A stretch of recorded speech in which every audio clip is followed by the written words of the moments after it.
Episode 46. Time doesn't forgive. The extension arrives before the request is finished.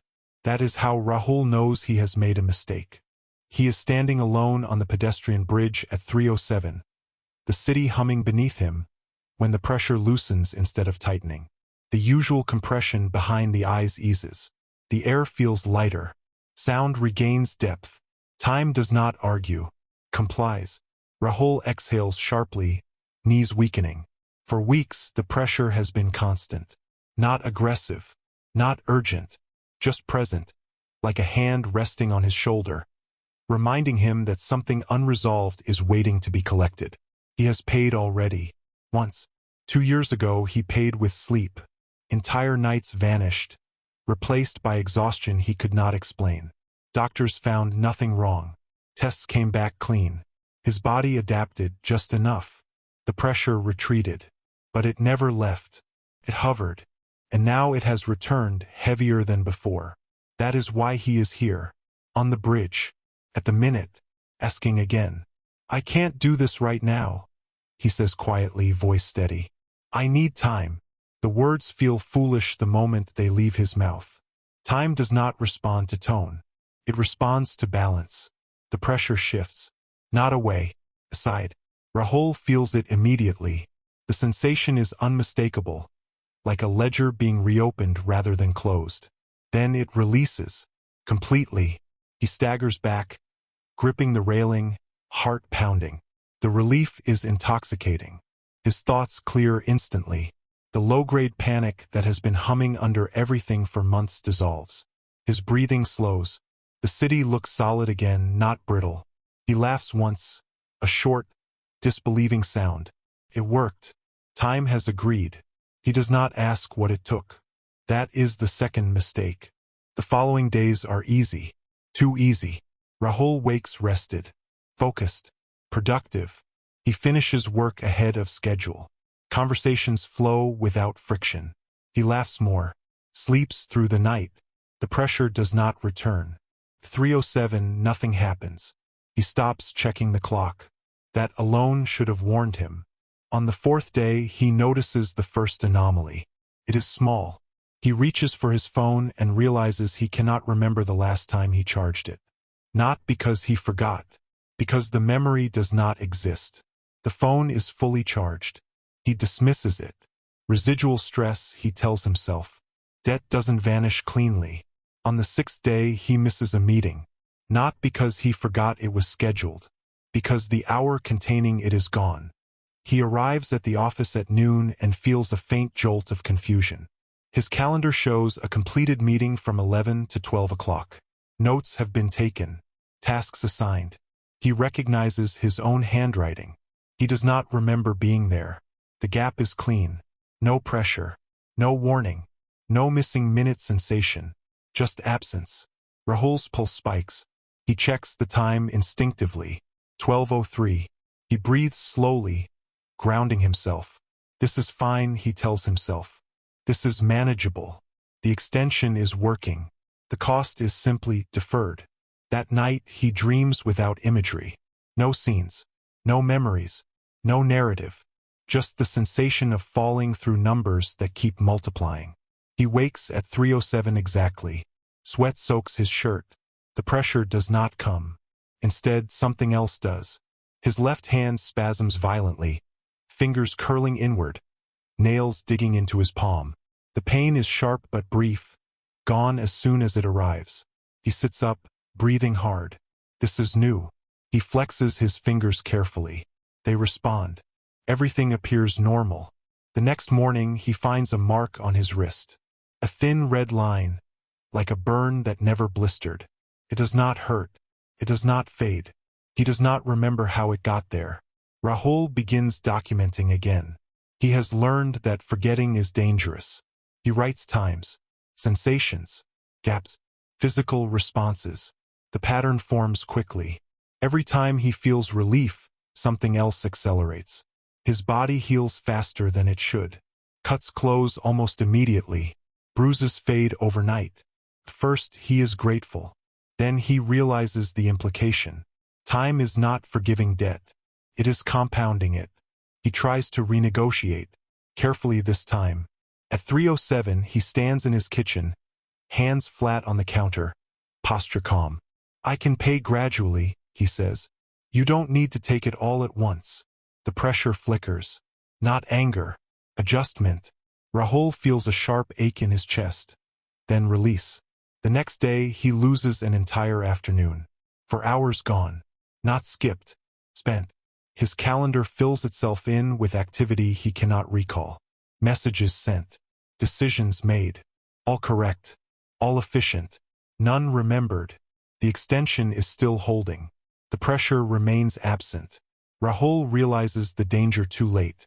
Time has not accepted his proposal. It has refinanced it. The interest rate has changed.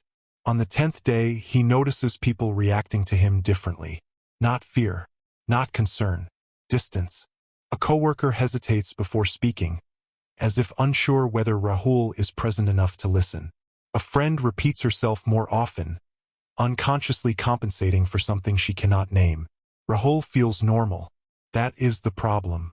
His internal sense of continuity remains intact while external continuity fractures. He begins losing small physiological functions. Not permanently, intermittently. His pupils fail to adjust to light for a second too long. His balance falters when he turns too quickly. His heart skips beats without warning, then corrects itself. His body is being recalibrated on a tighter schedule. At 3:07 on the 12th day, Rahul feels the pressure brush past him lightly. Acknowledgement, not collection. He understands now. The extension was real, but forgiveness was never part of the equation. Time does not erase debt. It multiplies it quietly while you are grateful for the delay. Rahul sits alone that night, staring at the mark on his wrist. It has darkened, deepened. He presses it gently. Pain flares, then fades. A receipt. He thinks of the nights he lost 2 years ago, the sleep he never got back, the balance that was restored just enough to keep him functional. He understands what he did wrong. He asked for mercy from a system that only understands math. And math does not forgive. It compounds. At 3:07, Rahul does not speak. He waits. The pressure does not return. That is not reassurance. That is accumulation.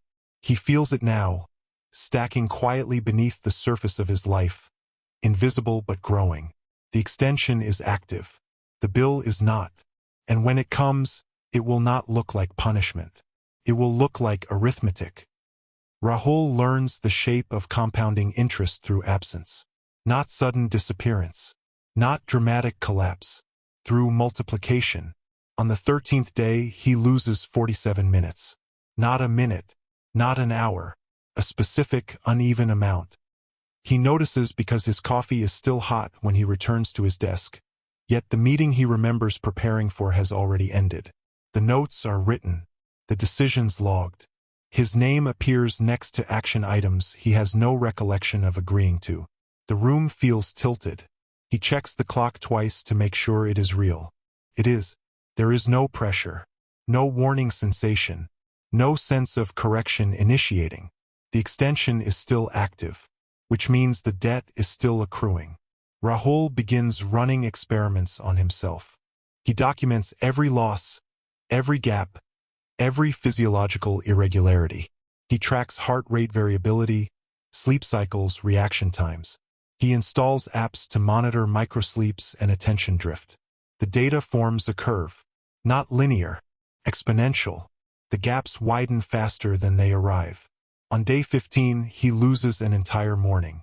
On day 16, he loses a conversation while it is happening. He remembers starting to speak and remembers stopping, but not the middle.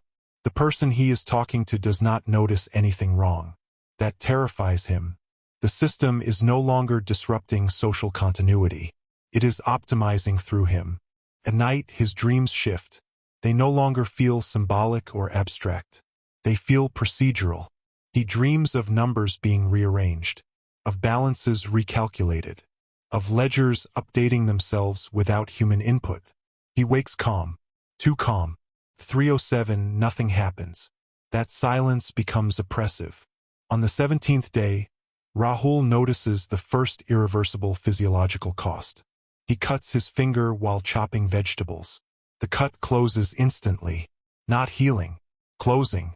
The skin seals over the wound with a faint sensation of pressure rather than pain. He stares at it, heart pounding. The body is no longer repairing itself. It is accelerating. He remembers the burn mark on his wrist, the way it darkened instead of fading. The pattern is clear now. Time is not charging him later. It is charging him faster. He tries to slow it down. He eats less, sleeps more, moves carefully, avoids stress, avoids attention, avoids decision-making. Nothing changes. On the 19th day, he forgets how old he is. Not permanently, just long enough to understand what is happening. The number exists somewhere. He can feel it. But when he reaches for it, his mind slides off, like trying to grasp a polished surface. He writes it down when it returns. That night, the pressure returns for the first time since the renegotiation. It is gentle, curious. Rahul does not speak. He knows now that speaking only restructures the terms. The pressure lingers, then withdraws. The next day, he loses 6 hours. Not sequentially, scattered. Moments here and there vanish, leaving his day intact but thinner, like fabric worn translucent through repeated stress. He begins to age visibly. Not years, months. Lines deepen slightly. Hair at his temples thins. His posture shifts forward, carrying an invisible load. People comment casually. "You look tired." He smiles. He is not tired. He is leveraged. On day 21, the extension ends. Not with announcement, with collection. Rahul wakes up unable to stand. His legs tremble violently when he tries to put weight on them. His heart races erratically, then slows too much, then corrects itself sharply. His body is recalibrating in real time. He crawls to the bathroom and catches his reflection in the mirror. He looks compressed, not older, condensed, as if years of physiological wear have been folded into a smaller frame. At 3:07, the pressure arrives fully, not oppressive, final. Rahul understands without being told. The extension period is over. Interest has matured. Now comes consolidation.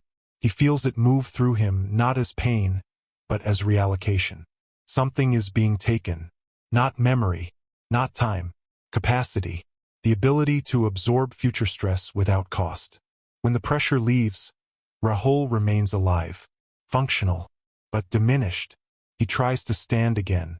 This time his legs hold, barely. He moves slowly now, carefully, as if every action must be justified. He understands the final accounting. The renegotiation did not reset the debt. It increased the principal. Time gave him more days by charging him more per day. The extension was never mercy. It was leverage. Rahul sits by the window as the city moves below him, everything proceeding at a pace he can no longer match. He is still here, still present, still part of continuity, but any future deviation will cost him more than it would have before. He has become expensive. At 3:07, the pressure brushes past him one last time. Acknowledgement. The ledger closes. Rahul exhales slowly. He survived. But survival now carries interest that will never stop compounding. Time does not forgive. It remembers, and it charges accordingly.